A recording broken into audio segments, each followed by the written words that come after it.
Hey, let's draw a Christmas wreath using Crayola markers. You can see the wreath in the screen to the left. That is another video that's linked below that we did the same wreath using watercolors. Grab your brown marker and let's draw a very loose circle shape. It's got personality, doesn't it? And then we're going to add curved lines to create our branches for our greenery. And you're going to do this all the way around. To create the greenery, I want to layer the marker colors.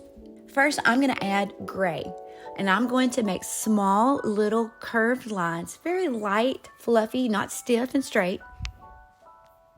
Give them a little personality too.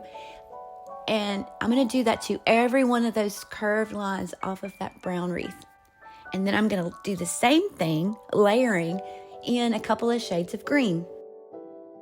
And once I have a few of my greenery branches colored with my layers of grays and greens, I'm going to take a paintbrush, a small, fine watercolor paintbrush, and I'm just going to very lightly come in and smooth that marker with the water. It's going to give it a watercolor effect, and it makes it look like you did something fancy with watercolors rather than just using a marker.